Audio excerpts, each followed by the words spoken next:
అందరికీ నమస్కారం అండి.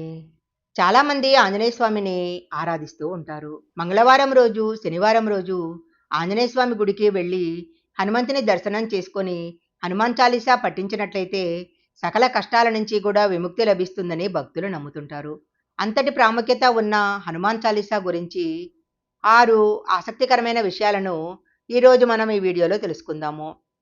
హనుమంతుని భక్తులు ఆయనను ప్రసన్నం చేసుకోవటానికి చదివే మంత్రాలలో హనుమాన్ చాలీసాకు చాలా ప్రత్యేకమైన స్థానం ఉంది.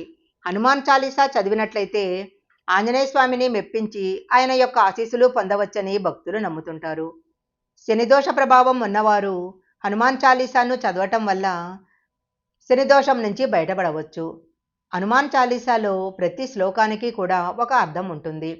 హనుమాన్ చాలీసాను చాలామంది రోజుకు 2 సార్లు ఉదయము సాయంత్రం వేళ పఠిస్తారు. హనుమాన్ చాలీసాకు ఎంత శక్తి ఉందో తెలియజేసే 6 కారణాలు ఇప్పుడు తెలుసుకుందాము. హనుమాన్ చాలీసా 15వ శతాబ్దానికి చెందిన కవి అయిన గోస్వామి తులసీదాస్ రచించాడు. అప్పటి మొఘల్ చక్రవర్తి జలాలుద్దీన్ మహమ్మద్ అక్బర్ తులసీదాసును కారాగారంలో బంధించాడు. ఒకవైపు తులసీదాస్ కారాగారంలో ఉంటూనే మరొక వైపు హనుమాన్ చాలీసా రచించాడు. దీనితో హనుమాన్ స్వయంగా ఆశీర్వదిస్తాడని ఆయన నమ్మాడు. తులసీదాస్ రామునికి కూడా గొప్ప భక్తుడు. కారాగారంలో ఉన్న 40 రోజుల్లో తులసీదాస్ హనుమాన్ చాలీసా రచన పూర్తి చేశాడు.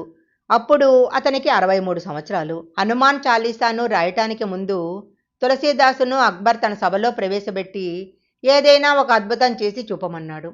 అందుకు తులసీదాసు తనకేమీ అద్భుతాలు తెలియవని, తనకు తెలిసింది శ్రీరాముని స్మరణ ఒక్కటేనని చెప్తాడు. అందుకు కోపగించుకున్న అక్బరు తులసీదాసును కారాగారంలో పడేస్తాడు. 40 రోజుల్లో తులసీదాస్ హనుమాన్ చాలీసా రాయటం పూర్తి చేస్తాడు. చివరి రోజైన 40వ రోజున పెద్ద పెద్ద రాక్షస ఆకారములో అనేక కోతులు కారాగారం దగ్గరికి వచ్చి నానా బీభత్సం చేస్తాయి.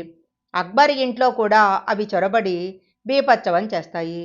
దీంతో రాజోద్యోగులందరూ శ్రీరాముడి శక్తి అని అక్బర్కు చెప్తారు. అప్పుడు అక్బర్ చక్రవర్తి తులసీదాసును క్షమాపణ కోరతాడు. హనుమాన్ చాలీసా వల్ల సూర్యునికి భూమికి మధ్య ఉన్న దూరము ఖచ్చితంగా తెలుస్తుందట. దీన్ని శాస్త్రవేత్తలే చెప్తున్నారు. హనుమాన్ చాలీసాను 15వ శతాబ్దంలో తులసీదాసు అవధి అనే భాషలో రాశాడట. దాన్ని క్షుణ్ణంగా చదివిన వారు ఈ మాట చెప్పటం జరిగింది. సూర్యునికి భూమికి మధ్య ఎంత దూరం ఉందో హనుమాన్ చాలీసాలో గూఢార్థంలో పొందుపరచటం జరిగింది. హనుమాన్ చాలీసాలో మొత్తం 45 పద్యాలుంటాయి. 2 దోహాలు, 40 చౌపాయిలు ఉంటాయి. చివరిలో ఒక దోహా ఉంటుంది. మొదటి దోహాలో శ్రీ అనే అక్షరం ఉంటుంది. ఇది సీతను సూచిస్తుంది. ఇక్కడ సీత హనుమాన్కు గురువు అని చెప్పబడింది.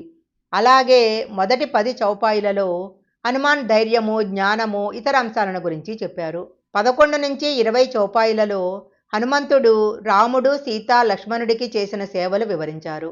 21వ చౌపాయిలో తులసీదాస్ రాముని కృప కోరుకుంటాడు. చివరిలో హనుమంతుని ప్రార్థిస్తాడు. అలాగే సీతారామ లక్ష్మణులను తనకు ఆశీస్సులు అందించాలని కోరతాడు.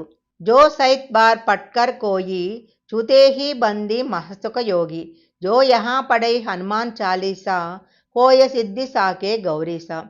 పైన ఇచ్చింది హనుమాన్ చాలీసాలోని ఒక పద్యము. ఇందులో మొదటి లైనుకు అర్థం ఏమిటంటే హనుమాన్ చాలీసా చదివే వారికి ఆయన అనుగ్రహం లభిస్తుంది. ఇక రెండో లైన్ అర్థము హనుమాన్ చాలీసా చదివే వారికి శివుని కరుణ అందుతుంది. అనారోగ్యాలు పోవాలంటే హనుమాన్ చాలీసా చదవాలని అందులో రాసి ఉంది. హనుమంతుని గొప్ప శక్తి అమితమైన బలానికి నిదర్శనము. ఆయనను స్మరించుకుంటే అది మనకెంతో మానసిక శక్తిని, ధైర్యాన్ని అందిస్తుంది. తులసీదాస్ సూచించిన ప్రకారము ఎవరైతే శ్రీరాముని సేవలో నిత్యం తరిస్తారో వారిని హనుమంతుడు ఎల్లవేళలా రక్షిస్తూ ఉంటాడట. ఇంత శక్తివంతమైన హనుమాన్ చాలీసాను మంగళవారము, శనివారము ఆంజనేయ స్వామి గుడిలో పఠించినట్లయితే సకల కార్యాలు కూడా సిద్ధిస్తాయి. ఈ వీడియో కనుక మీకు నచ్చినట్లయితే లైక్ చేయండి, షేర్ చేయండి. ఇలాంటి మరిన్ని వీడియోల కోసం మా ఛానల్ సబ్స్క్రైబ్ చేసుకోండి. పక్కనే ఉన్న బెల్ ఐకాన్ని యాక్టివేషన్ చేసుకుంటే మేము పెట్టే వీడియోలన్నీ కూడా మీకు ముందుగానే నోటిఫికేషన్గా వస్తాయి. మరొక మంచి వీడియోతో మళ్ళీ కలుసుకుందాం.